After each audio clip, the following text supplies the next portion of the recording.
Bem-vindos ao Family Business Voice, um espaço exclusivo para herdeiros, acionistas, membros de empresas familiares, e aqui você é o protagonista da sua própria história. Hoje vamos trazer uma história muito relevante de um grande amigo, Jorge Volney Atala Júnior, conhecido como Volninho, presidente da Cruz Vermelha de São Paulo, empresário e cineasta. Conhecido como Volney também, representa a quarta geração de uma família empresarial centenária. Ele preside voluntariamente a Cruz Vermelha de São Paulo desde 2009. Ele é empresário, cineasta, premiado. Fez 2 filmes muito conhecidos, como A Vida em Cana e O Sequestro. Um deles concorreu ao Oscar.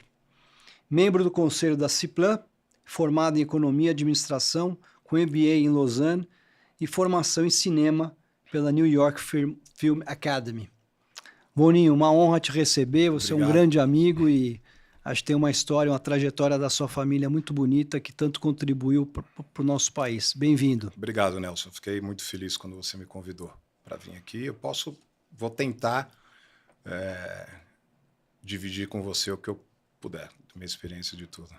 Acho que a gente podia começar esse bate-papo começando pela história da sua família, que como todos os imigrantes, veio de muito trabalho, de muito esforço, muito sofrimento. E tem uma história que eu acho que você me contou que o seu bisavô chegou aqui e ele foi meio que bulinado, né? Como a gente diria hoje. E quando ele foi trabalhar para uma fazenda, acho que de café, no início do século passado, 1903, se eu não me engano, 1904, quando ele chegou. 1904. Foi antes, meu bisavô... Como foi essa história? Meu bisavô veio do Líbano com 13 anos de idade. E até hoje nós temos a mala que ele dormiu, porque minha mãe fez um museu na fazenda, que isso é muito importante. Sim. Ter um museu para os teus filhos e a próxima geração entender de onde veio a família. E meu bisavô veio muito novo, com 13, 14 anos. E depois que ele saiu do Porto de Santos como engraxate, ele começou a trabalhar em São Paulo e era mascate. Então ele comprava o que ele podia comprar na 25 de março, carregava a charrete dele e andava 300, 400 quilômetros para o interior tentando vender as coisas. E um dia ele parou nessa fazenda e o dono da fazenda tocou ele embora, porque naquela época falavam que turco era comedor de criança, tocou ele para fora. E ele acabou dormindo embaixo de uma árvore e lá ele prometeu para ele mesmo que um dia ele iria comprar essa fazenda dessa pessoa que tocou ele para fora. Que loucura. A fazenda foi a leilão, o dono da loja que ele comprava as coisas aqui em São Paulo, emprestou o dinheiro para ele, ele comprou a fazenda em 1904.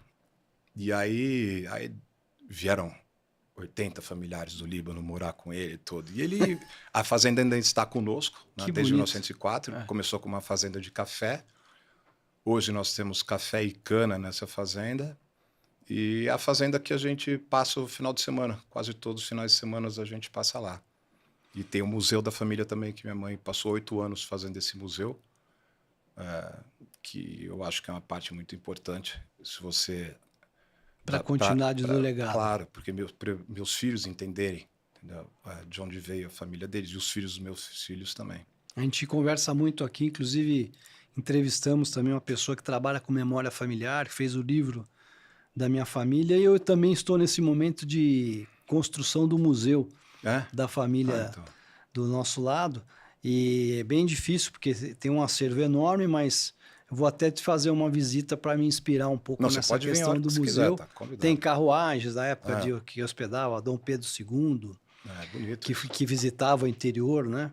E acho que foi isso que também iniciou a vinda dos imigrantes libaneses, porque, revendo a história, foi uma carta que ele escreveu sobre as maravilhas do Brasil.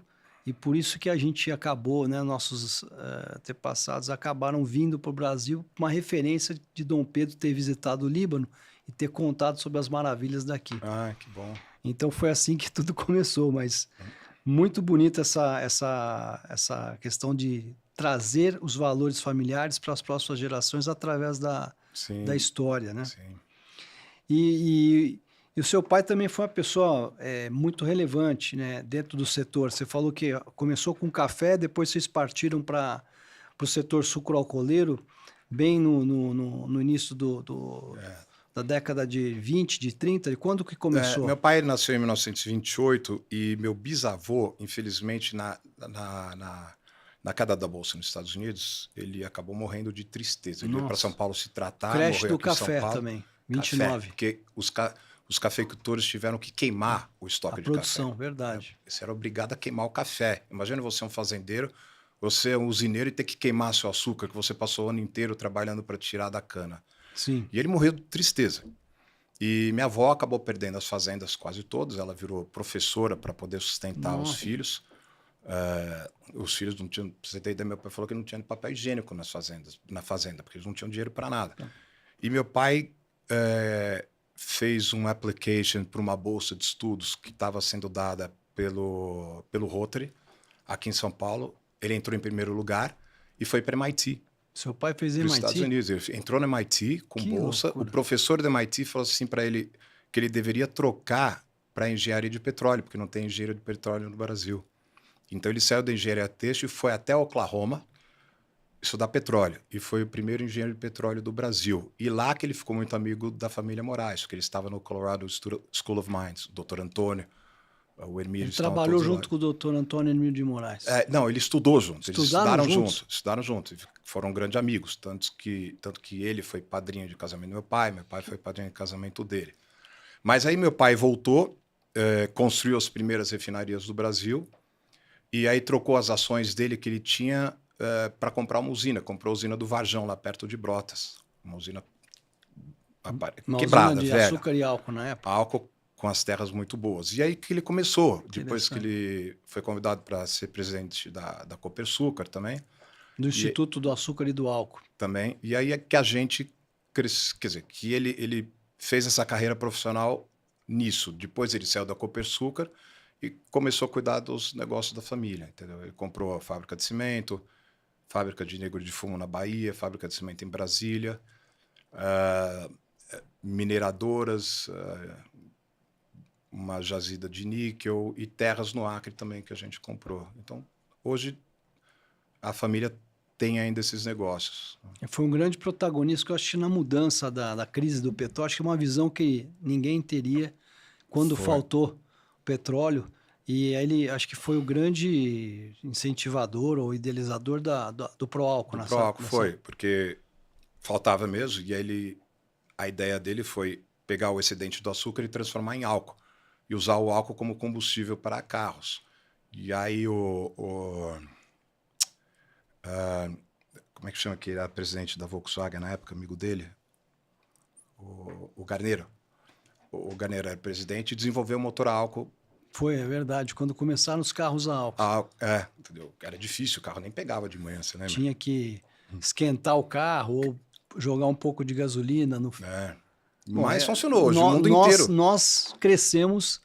E minha tese de MBA na Suíça foi sobre Proálcool, e o professor falou assim que isso não ia funcionar nunca ia espalhar para o mundo inteiro, só no Brasil, que é uma coisa provinciana de Brasil.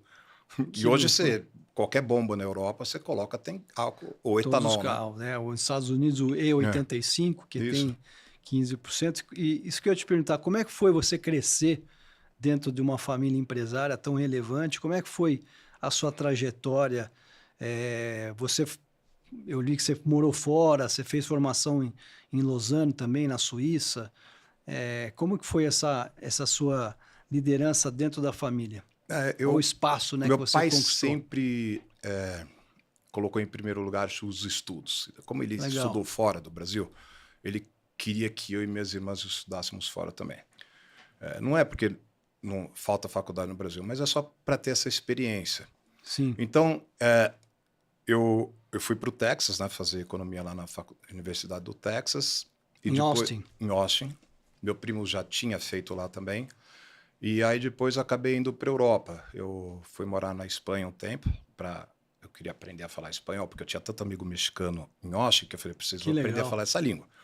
Então eu fui lá e depois eu fui para Paris, terminar o curso da Sorbonne, que eu tinha começado já aqui o francês. E depois eu fui para a Suíça. Minha irmã já estava morando em Lausanne desde os 13 anos e eu acabei indo para a Suíça para fazer meu MBA lá. E de lá eu fui morar no Japão. Nossa, que um tempo. fala 6 línguas. Ah, fala umas 5, mais Sim. ou menos. Mas foi uma trajetória de muito estudo e também muita cultura, né? Muito Muito, conhecimento. muito, muito. E tem coisas que as pessoas não podem tirar de você, que É é o que eu isso aí. sempre escutei, são os seus Maravilhoso. estudos.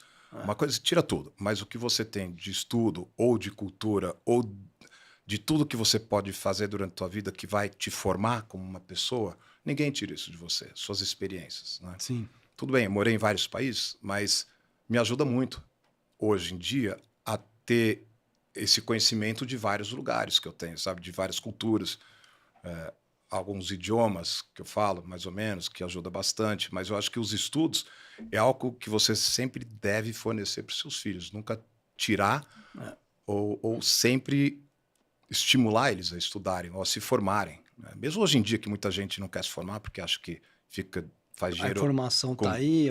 tá aí, não precisa estudar, mas não é isso, é para você aprender a ter suas responsabilidades. A faculdade funciona para isso também.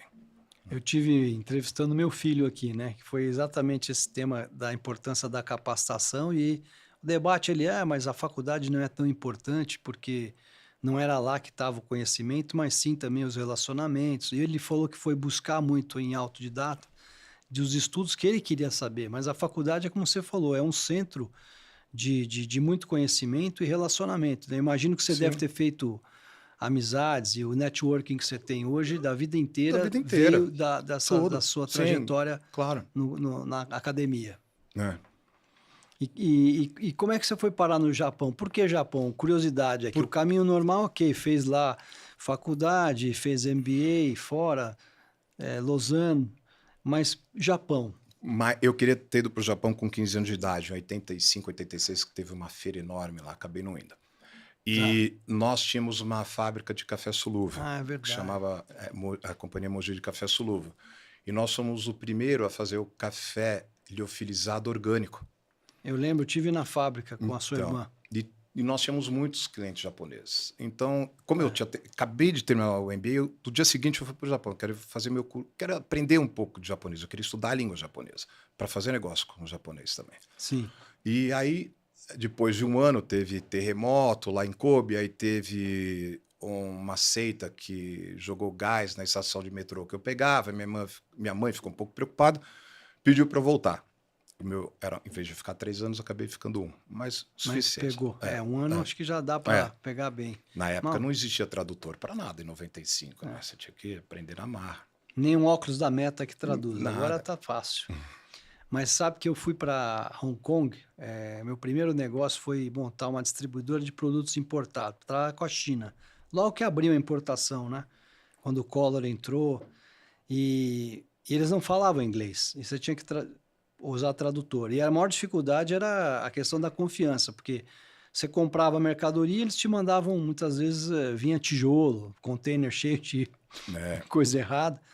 E então uma das coisas que eu também tive muita curiosidade e vontade foi aprender línguas, mas não tive essa chance de morar fora lá. Mas, Mas Nelson, hoje até hoje não falo inglês na China. Eu não estive lá falo. no passado com um desses trips que o BTG organiza. Sim, Nós somos, acho que, em 20 ou 30 pessoas.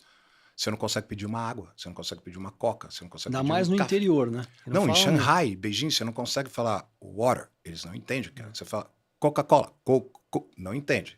Tudo tem que ser traduzido no Google Translator. Meu Deus. Indiferente do Japão, que você fala Coca-Cola, eles entendem, Lá né? eles têm uma Tem formação uma de inglês noção das também. coisas, né? De inglês de fora americano. Mas a China é muito fechado. Eles não deixam ter aula de inglês na China, é proibido. Não pode ter nem curso Verdade. no YouTube de inglês. Então é difícil. Você sabe que todos os apps da China são controlados. Lá não tem Tudo é Instagram, monitorado. tudo. E não tem Instagram, tem o deles, não tem Google, tem o deles, não tem o WhatsApp, tem o WeChat, tem o Alipay, que é o ecossistema que tudo funciona dentro do ecossistema da Alipay, que é da Alibaba. Então, para o povo aprender inglês não é tão fácil assim. Eu falo para o meu filho, aprenda novas culturas, nova língua. Aquilo que você falou, conhecimento ninguém tira de você. Não tira. Isso é importante. E com o falecimento do seu pai, você acabou assumindo a presidência da Cruz Vermelha. Como tem sido essa liderança? Você está há quanto tempo lá? Vão fazer 16 anos já. E Nossa, agora em dezembro eu saio, depois de 16 anos. Continuo na diretoria financeira por um tempo. É que aconteceu muito rápido. Meu pai assumiu a presidência da Cruz Vermelha, como todos os presidentes de Cruz Vermelha, todos têm que ser Voluntário. voluntários, não é uma função paga, né? Então, o doutor Antônio Hermílio de Moraes era o presidente na época. E ele saiu para assumir a beneficência É portuguesa. verdade. E convidou meu pai. Você não quer assumir no meu lugar? Meu pai assumiu. Quando meu pai faleceu, eu ia muito na Cruz Vermelha, entendeu? A Cruz Vermelha era um lugar que eu acordava no sábado de manhã, tentava pegar meu pai em casa, 6h30 eu acordava. Cadê meu pai? Já foi para a Cruz Vermelha. Porque era o sábado e domingo que ele tinha para ir, que ele não cuidava dos negócios. Então ele acordava muito cedo e eu nunca conseguia ver meu pai num sábado em casa por causa disso.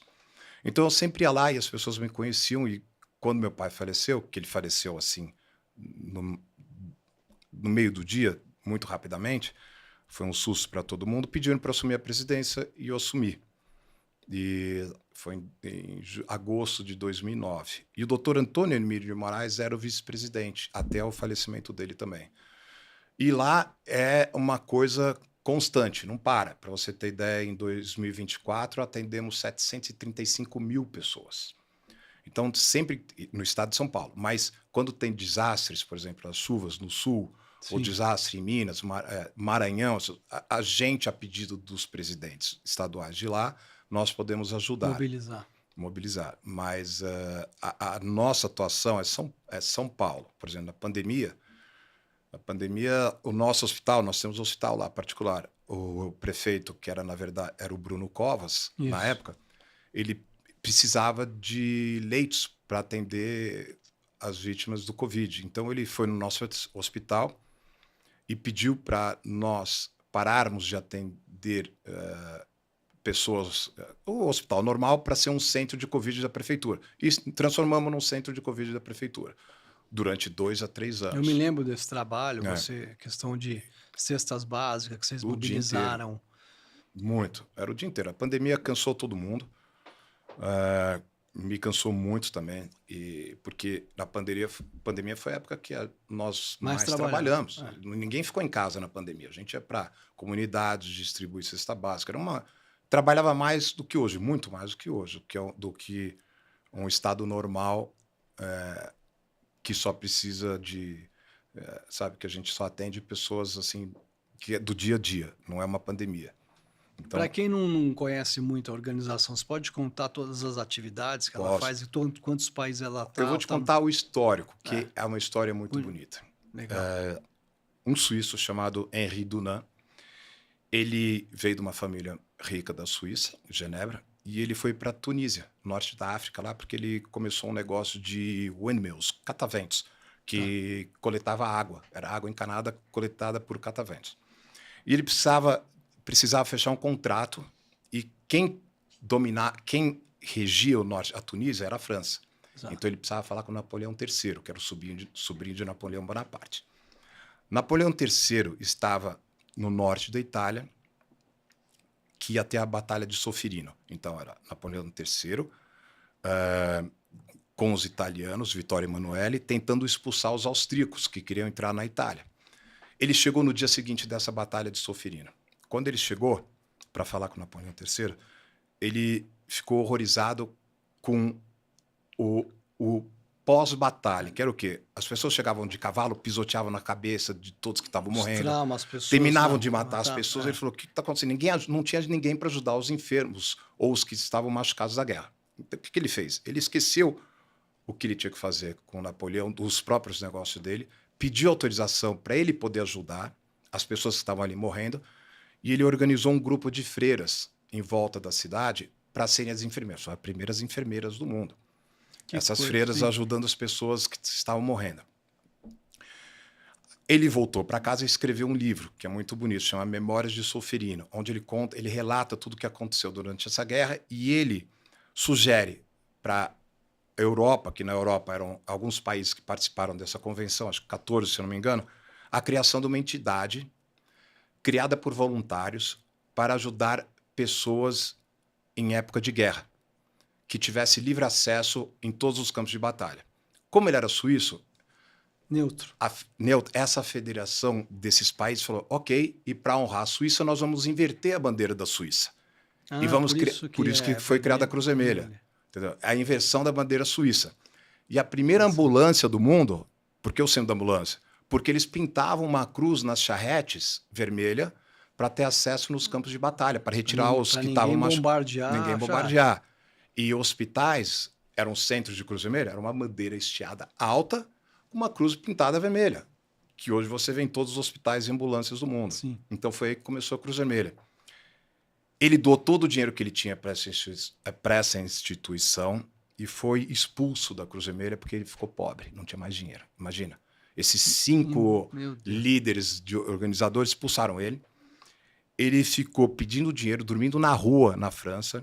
E um repórter alemão que estava escrevendo uma matéria sobre Alpes alemães e alpinismo encontrou ele numa cidade, num asilo. E falou assim, pô, todo mundo...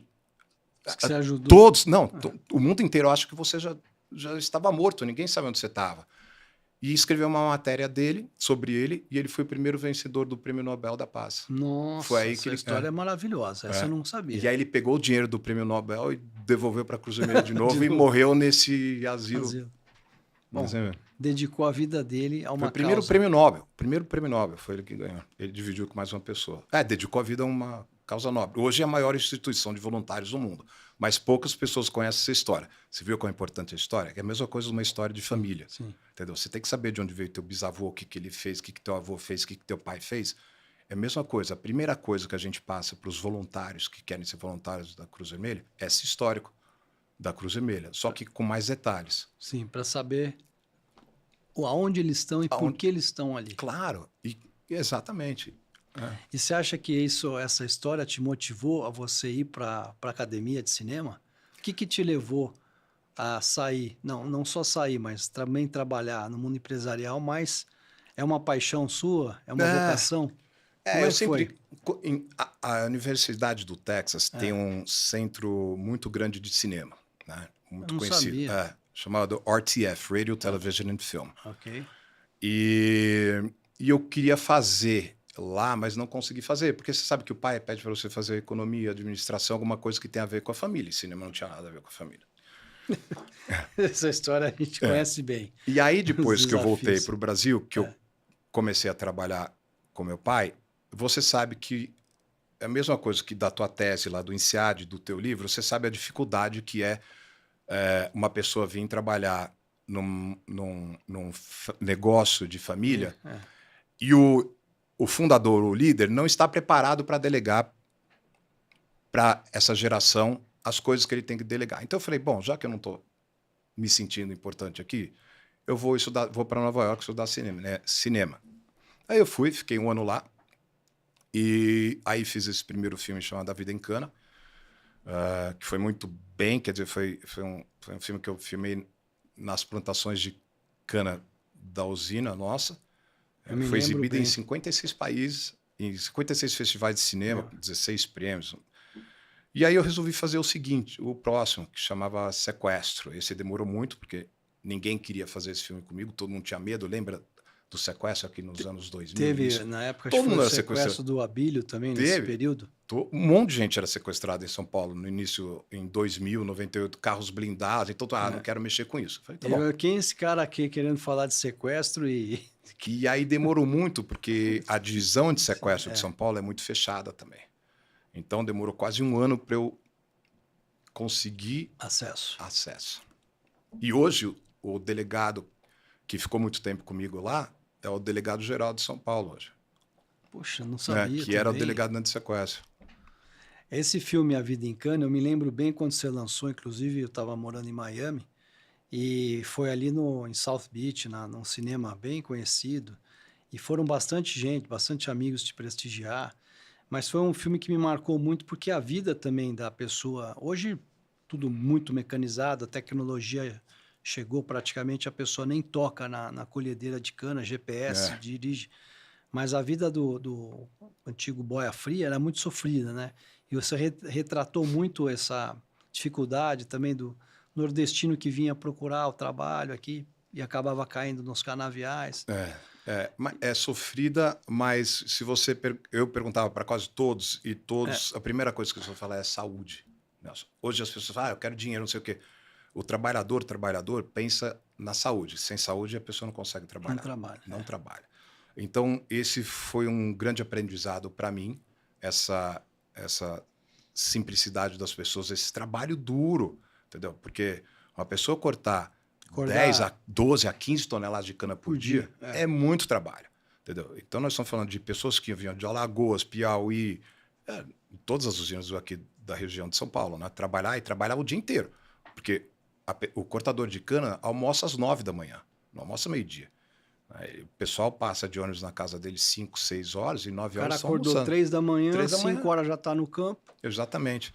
E quando esse filme passou em Los Angeles, que eu estava passando em Los Angeles para concorrer a um prêmio lá, foi muito interessante porque no final saiu uma jornalista, que era dessa International Press Academy, que são as que voltam, com a filha de 15 anos.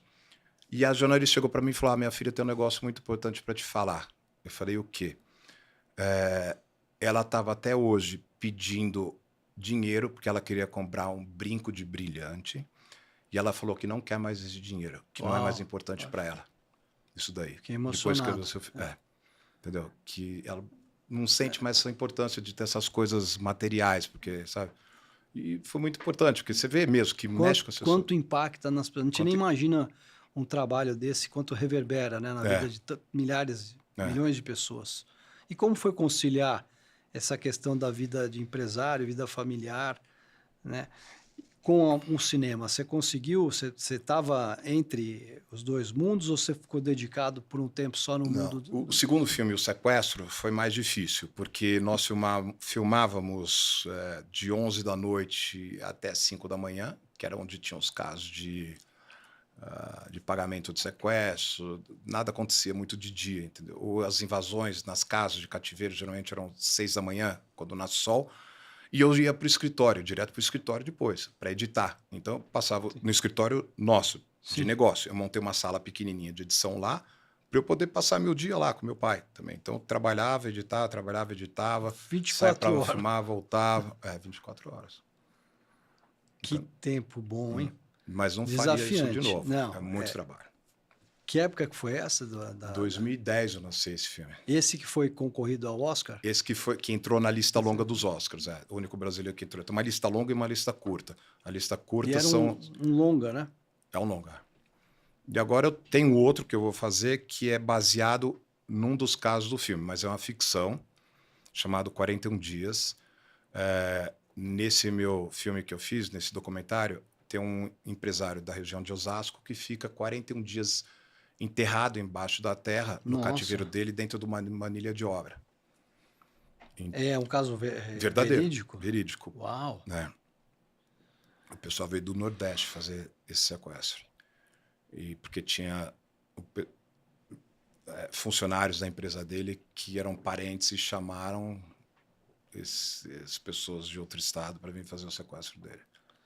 E por que você que tem experiência, né, tanto no internacional e no Brasil, por que é tão difícil aqui a gente ter o desenvolvimento dessa indústria de cinema? Hoje tem um pouco de desenvolvimento maior, mas na época que você estava, praticamente era mais por paixão mesmo. Né? Tem até um amigo meu, André Ristum, que na época trabalhou com o Bernardo Bertolucci, mas hoje ele consegue, mas acho que imagino o quanto que foi desafiante para ele também. Ele fez a GV e foi fazer depois de um tempo, queria continuar a paixão que era do pai dele. Mas se não tivesse recurso, você não teria conseguido fazer, você acha? Não. É que cinema é uma dedicação muito grande. Eu tive que, depois que meu pai faleceu em 2009, eu tive que tirar o pé, porque não dá para fazer as duas coisas. Né? Se o pai acabou de falecer, eu ficar 100% no cinema. Então, eu tirei o pé, mas o Brasil tem um problema que os cineastas dependem de Lei Rouanet. 100% da Lei Rouanet. Estados Unidos é diferente. Nos Estados Unidos você consegue contratar não, mas lock um ator importante e você vai no banco e o banco te dá você dá o contrato lá, eu dá tenho esse É. cineasta famoso, você vai lá e financia. Ou esse ator é famoso, então você consegue, o banco faz um pre-sales para você, mais ou menos estudando o valor desse ator, da bilheteria, exatamente. E lá você tem os produtores que são responsáveis pelo dinheiro. Aqui no Brasil, o dinheiro é de graça. né? Ele vem de graça. A Lei Rouanet, o dinheiro vem de graça, na Sim. verdade. E a Lei Rouanet depende de empresas que dão lucro. Claro. Se a empresa não dá lucro, não dá Não tem lucro. como captar. Então, então, a empresa dá lucro, pode doar Parte. 4, 5, parte para Lei Rouanet ou Lei do Audiovisual, e aí você entra com um projeto para captar, captou um dinheiro, faz o filme, né? Mas o que falta no Brasil são roteiristas, entendeu? Porque o filme é roteiro. Todo ator importante americano fala quem é o roteirista e quem é o diretor. Não fala quem é o produtor, quem é o roteirista. Porque você sabe que um roteiro bom faz o cara que nunca ganhou nada ganha um Oscar num roteiro muito bom. Né? E a gente já viu vários casos. E um roteiro muito ruim, você pode pôr qualquer ator de primeira que o filme não decola. É ruim. Então, o Brasil não tem roteiristas bons, não tem uma escola de roteiro. Então você tem o Braulio Mantovani, que fez Tropa de Elite, tudo, e saiu uma escola dele, de pessoas que começaram a escrever melhor, com uma linguagem melhor. Hoje você tem seriados com roteiristas bons, você percebe que mudou a linguagem do seriado, não parece mais uma novela. Antigamente parecia novela, você estava assistindo cinema, parecia que você estava assistindo um capítulo de novela da Globo. Porque eles começaram a mudar, a linguagem cinematográfica mudou também. Mas lá você tem o produtor que já tem muito dinheiro, né? Os produtores americanos têm muito dinheiro. Mas com essa disrupção da tecnologia, os Netflix da vida, as plataformas, né, de streaming, que hoje você assiste filmes do mundo inteiro, então democratizou o acesso também. Isso ajudou a financiar ou a trazer mais diretores ou roteiristas que não teriam nunca a chance para o spotlight, com certeza, no Brasil especialmente, porque eles precisam fazer esse conteúdo, né? Então, eles precisam de investimento e muita série sai por causa disso. Série, mesmo para Apple TV, Netflix, as plataformas de Amazon Prime, todos os streamings aqui. Ajudou muito. Você tem projeto para fazer Então, eu tenho esse 41 dias. Que vai ser uma série? Não, é um filme, longa. Também. É um longa. Quem escreveu foi o mesmo roteirista. Se lembra daquele filme Enfermeira Betty, com Morgan Freeman, Nurse Betty? Ganhou Cannes. Sim. Então, ele que escreveu o filme. Ele já escreveu um filme com o Al Pacino, já escreveu um filme com o Matthew McConaughey. E aí eu contratei ele para escrever o roteiro. O roteiro ficou muito bom. Ficou na mão do Arnold, o Schwarzenegger, em Los Angeles por um tempo, porque o sobrinho dele é o nosso advogado. Eu falo nosso, meu e dos meus amigos que me ajudam a produzir. Ele fala português super bem. E o Patrick, ele chama Patrick. E aí ele quis pegar esse filme para o tio fazer.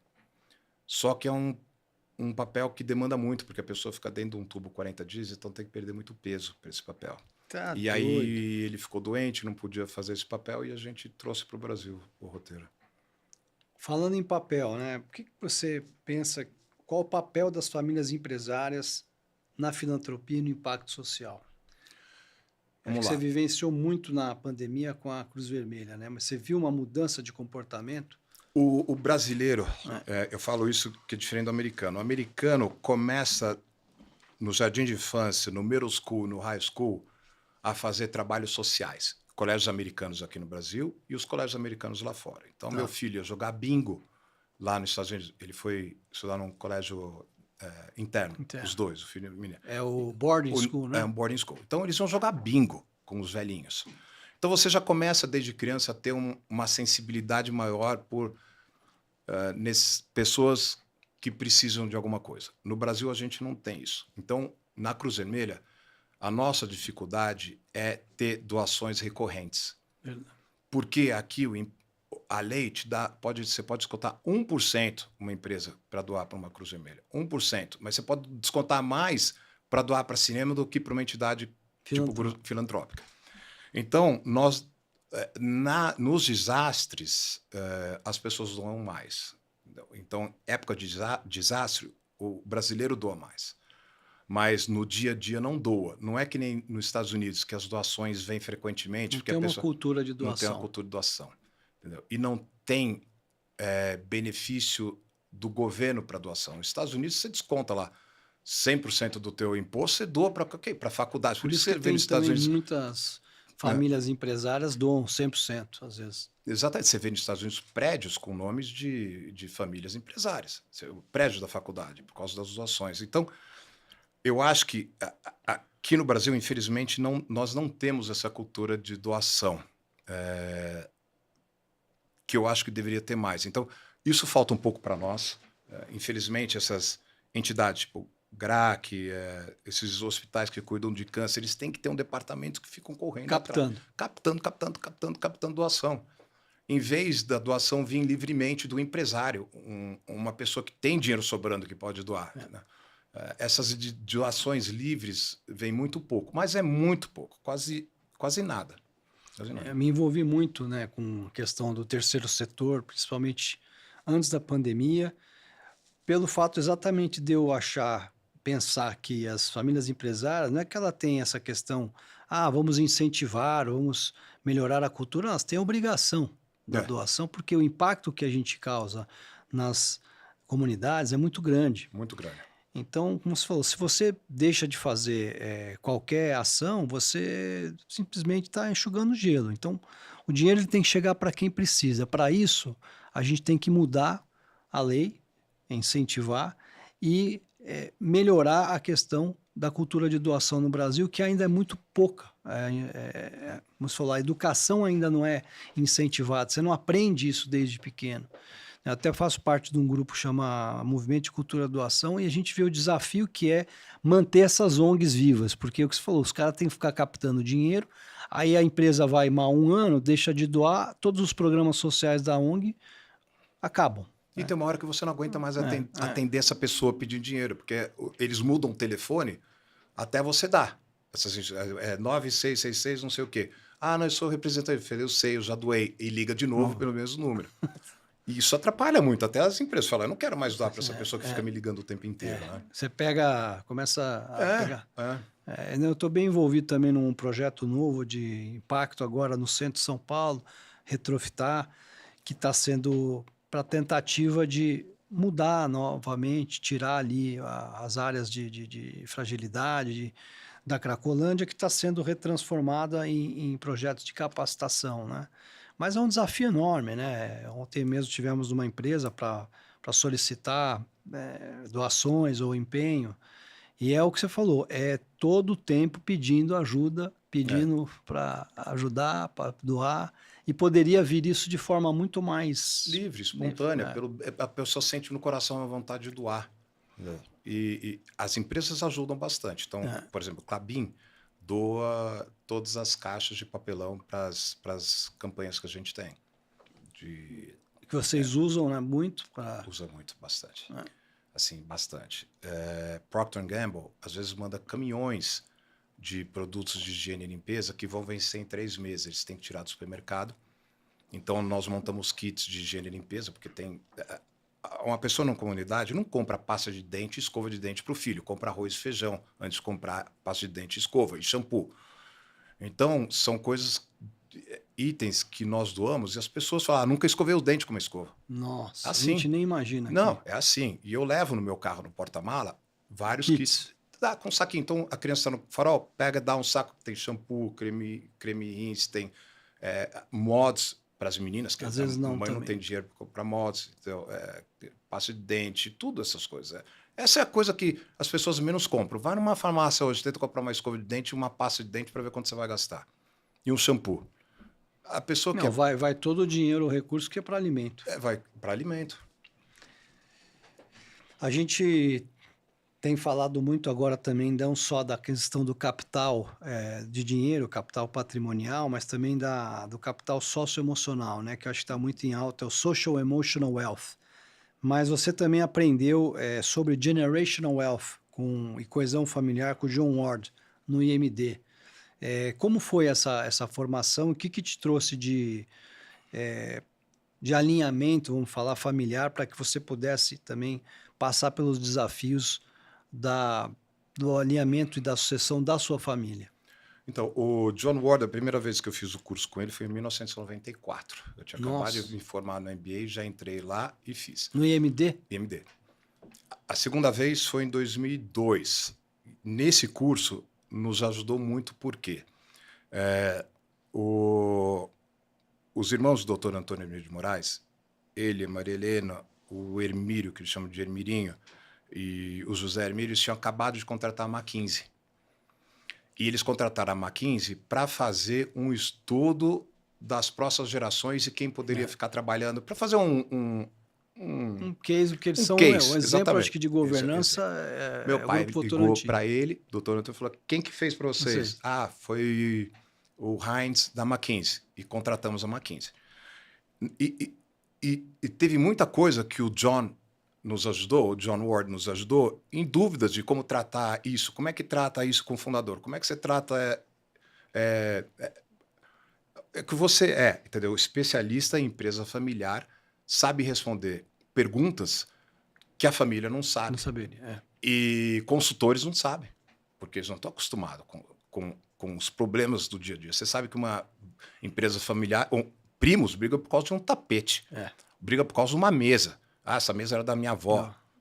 É muito Fica mais com a mesa. a parte emocional briga, do que a parte emocional. Do que prática, vamos falar. E o John Ward nos ajudou muito, a McKinsey nos ajudou muito a fazer toda essa parte tipo de... Igual da Votorantim, sabe? Onde você montou o Conselho de Família, que é o órgão máximo que prepara a próxima geração. Por isso que eu falo de estudo, porque a próxima geração tem que estudar, tem que aprender, tem que entender de empresa familiar, tem que estudar o que foi tua empresa familiar, saber o que teu avô fez, o que teu bisavô fez, para dar importância hoje o que você tem. Aí eles montaram o Conselho de Administração, tiraram todos os primos do negócio, que foi o nosso problema. Conseguiram tirar os primos do negócio. Ficou, por exemplo, o Fábio, que é o da família, representante da família, no cimento. Aí ficou o Cláudio aqui, outro, mas não é aqueles 100, hoje são o quê? 170 herdeiros. A segunda geração eram 4 irmãos, a terceira geração 17 primos, e depois acho que são 170.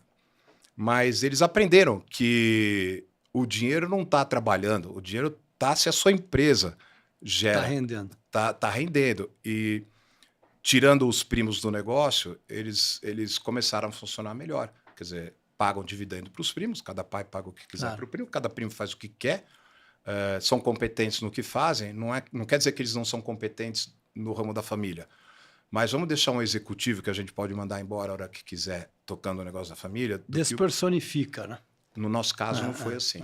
No nosso caso, nós tivemos primos que achavam que era usineiro, outro primo achava que era criador de boi. E a gente tentou muito, com esse trabalho da McKinsey, dar uma libertada e conseguimos. Mas foi uma época estressante para meu pai, porque imagino. Por causa que contratamos um CEO, contratamos um CFO, que ele era o CEO, montamos um conselho onde eram o filho de cada pai com 3 executivos, coisa que eles não estavam acostumados. Isso mexeu muito com o emocional do meu pai, muito, porque ele estava acostumado a ele mandar. E as pessoas escutavam ele. E aí, vai contratar um executivo que não sabe nada de usina, não sabe nada de cimento. É um choque muito grande. E você sabe disso, né? Sim. É um choque enorme. Mas a gente passou por isso. Demorou 4, 5, 6 anos e nós passamos por isso. E depois que meu pai morreu e os tios morreram, minha mãe não queria briga entre os primos, então a gente dividiu... Fez uma divisão. Divisão entre 4 irmãos, eram 4 irmãos, né? Na terceira geração. Nós somos a 4ª. Então, cada grupo de família ficou sócio em algumas coisas e cada grupo de família saiu das coisas que eles não queriam ficar. E aí não tem mais briga. Cada um foi seguir o seu negócio. Cada um foi seguir o seu negócio e nós somos sócios ainda de um outro ramo familiar de alguns negócios, o outro ainda é sócio dos 4 em outro negócio, então a gente separou os negócios, cada um faz o que quer com o dinheiro, não tem que prestar satisfação para outro ramo de família. Quando a família tem grandes propriedades e negócios, você consegue fazer uma divisão. Quando não tem essa liquidez, que eu tenho aprendido muito que uma frase que está se falando muito, que é o pruning, que é a poda, né? Você podar aqueles que não têm o alinhamento dos valores familiares para ficar dentro do negócio. Então é melhor você ou sai com liquidez ou fica como um bom acionista e recebe dividendos para você não atrapalhar o business. E o John falou uma coisa, o John Ward. Quando um ramo da família quer sair, facilite a saída dele. A melhor coisa, não brigue, deixa, facilite. Se você não facilitar, vocês vão brigar 10 anos. E a gente facilitou a saída do primeiro que quis sair. Falou, deixa sair. Quer sair? Saia. O que você quer para sair? Tá, quero isso, isso, isso. Beleza, tá bom. Vamos brigar por causa de uma fazenda de 10 hectares? Não. Vamos brigar por outras coisas, mas quer sair, saia. Que na conta lá na frente, é o que você falou, o prejuízo é muito maior se você for deixar isso tudo travado no inventário, numa briga judicial, deixar dinheiro na mesa com o advogado, em vez de você... Por nada. E no fim, é por nada. Por uma coisinha de nada, entendeu? O que você acha que... Você acha que é uma questão cultural brasileira, a dificuldade de profissionalizar os negócios, comparado com os Estados Unidos, que lá as empresas muito voltadas para abrir capital e receber dividendos, né? Eles abrem a empresa, IPO e tocam para frente. Aqui a gente fica muito apegado, plugado na empresa, né? Você acha que tem uma questão cultural? Eu acho que é falta de... Eu acho que nós ainda estamos na metade do que os Estados Unidos está com o negócio de empresas. Você pode ver que lá é 100 vezes mais adiantado que o Brasil. E eu acho que esse negócio de generational wealth, eles entenderam antes do que nós, que é importante esse negócio de generational wealth, que é o quê? Você ter a riqueza, eu ter a riqueza para passar para o meu filho tem uma riqueza para passar para o filho dele. E não pegar minhas terras, vender e comprar um barco, um helicóptero, e depois eu não ter nada para passar para o meu filho. Generational wealth quer dizer, você não gasta tanto, teus filhos não precisam gastar tanto, você tem que ter o suficiente que é para você manter para poder passar para os filhos, para eles ensinarem isso para os filhos também. Entendeu? Porque hoje, essa geração quer, pô, pai, compra um helicóptero. Acesso a tudo, né? Compra um barco. Para quê que você precisa do barco? Você tem que manter seu negócio de família para a próxima geração.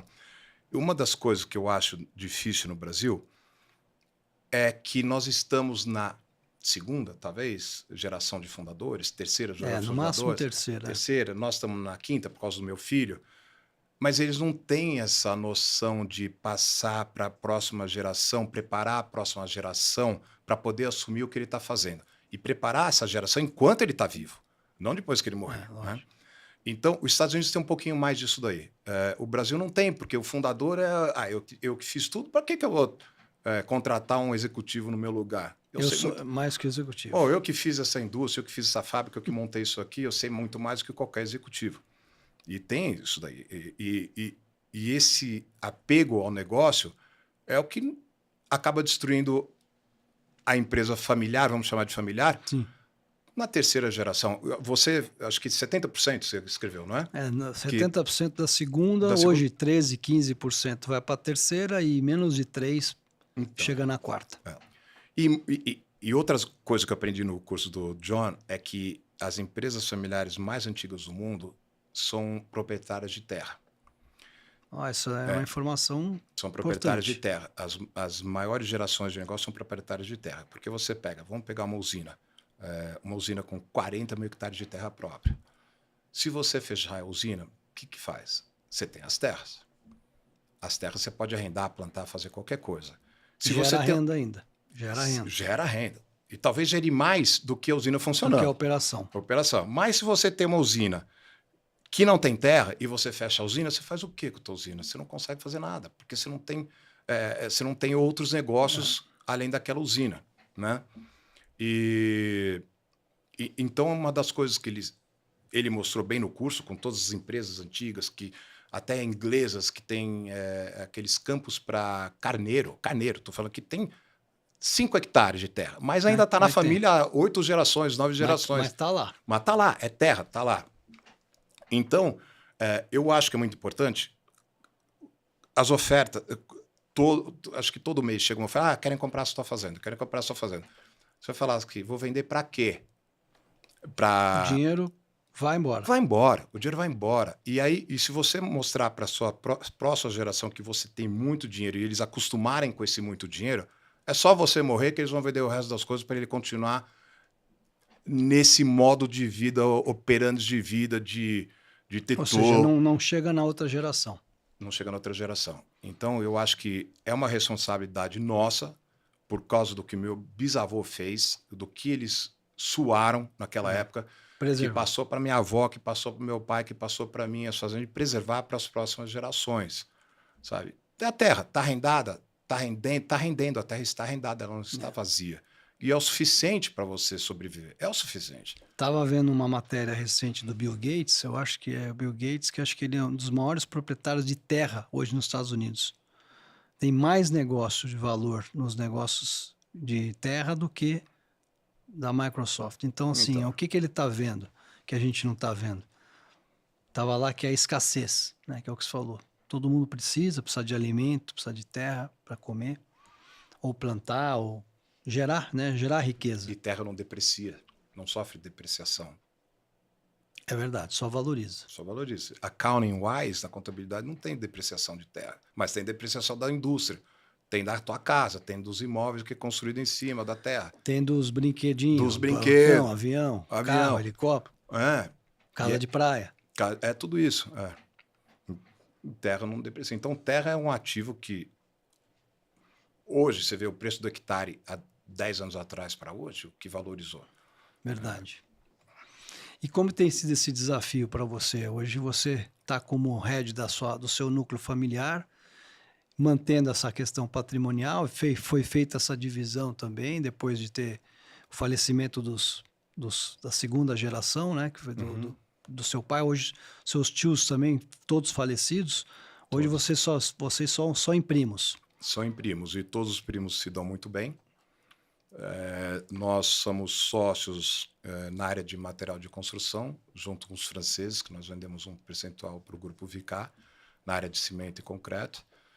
Nas outras áreas, nós ainda somos sócios às 4 famílias, outras somos sócios em 3 famílias e outras somos sócios sozinhos. Por exemplo, arrendamento de terra, nós dividimos todas as fazendas, eu e minhas irmãs e minha mãe somos sócios sozinhos dos outros. Loteamento, nós somos sócios de outra prima, do outro ramo familiar.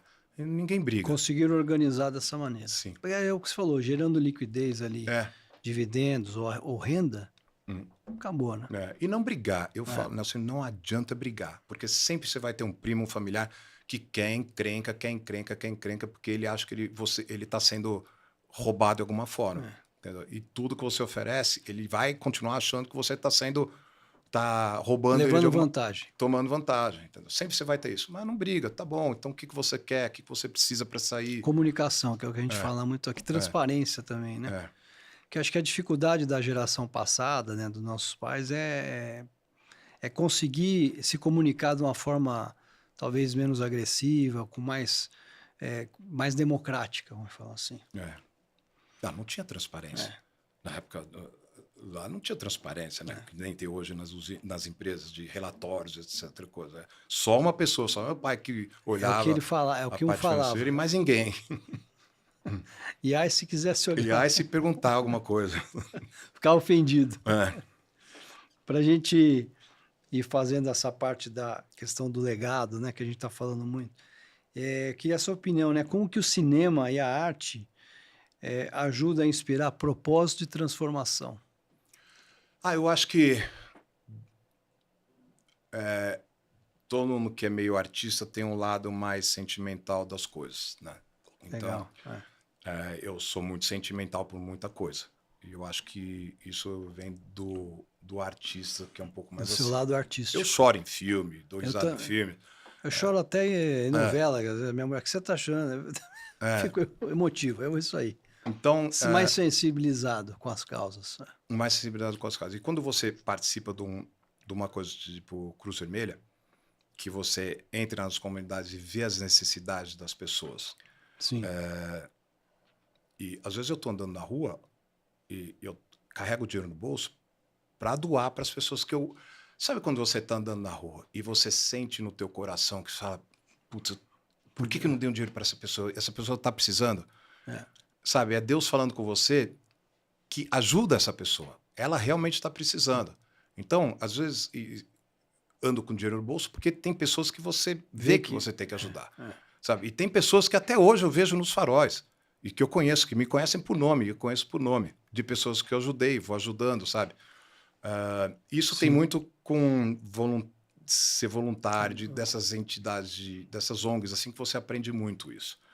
E é o que eu sempre falo, não adianta você querer ser voluntário. Você tem que partir do teu coração. Quantas pessoas chegam lá achando que vão ser voluntárias para tirar foto de blog e não duram um dia, 2 dias? Não aguento. O nosso Não curso de tem. voluntário, não, nosso curso de voluntário começa com 100 e sobra com 15. Caramba. Porque não é tão fácil ser voluntário. Então, tem muitas coisas que você tem que aprender sobre logística, sobre emergência, primeiros socorros. A pessoa fala, pô, eu vou ter que ir nessa comunidade distribuir cesta básica. Não, você não tem que ir, se você não quiser. Mas, como você é voluntário, faz parte, né? Ah, não quero. Separar roupa suja, a campanha do agasalho, sabe? Chegam 300 toneladas de roupa para nós.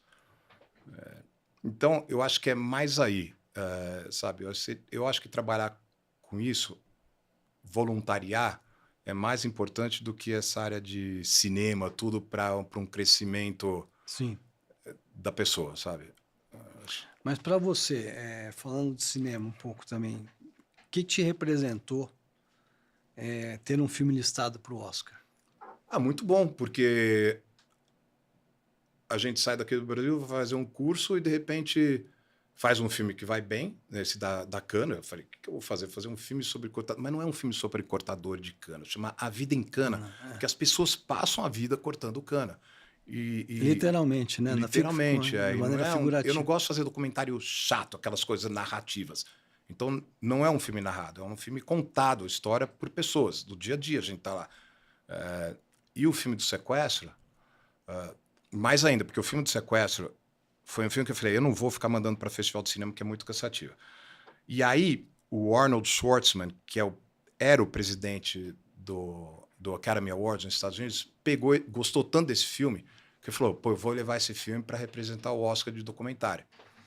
E ele fez um trabalho grande lá em Hollywood para mostrar o filme também. Chegou nessa lista longa dos Oscars, que eram 230 filmes selecionados do mundo inteiro.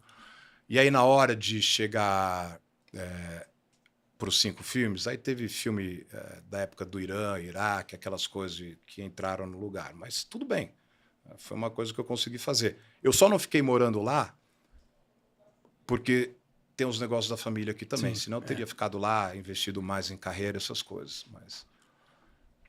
a gente falou aqui que poderia ter sido, né, uma carreira, mas também a gente tem o lado das obrigações. Claro. Que a gente fala, tem os direitos e tem os deveres. Né? Na empresa familiar, nem sempre é difícil conciliar. E graças a Deus minha mãe ainda está viva. Vai fazer 90 anos e está viva, porque ela segura muito a família. Muito. É importante. Mas tenho certeza que esses valores, tanto dela e do seu pai, estão aí com você. E você tem um papel super importante aí com a próxima geração. E para a gente ir fechando, eu queria que você deixasse uma mensagem sobre legado e propósito para as próximas gerações. O que você poderia dizer para essa geração futura? Eu acho que essa geração nova precisa, primeiro, querer estudar. Não só estudar a faculdade, estudar sobre, ainda mais se teu pai tiver uma empresa familiar ou teu avô, estudar sobre family business. Você tira o voice e estudar family business. Porque family business é um negócio à parte de um negócio normal. E eu acho que relações, é um negócio completamente à parte. É um negócio que você tem que entender de psicologia, de psiquiatria, sabe? Art of War, de tudo, para ter paz. Porque se você não tiver paz num negócio, numa empresa familiar, o negócio termina na própria geração. Tudo termina. Então eu falo, o legado é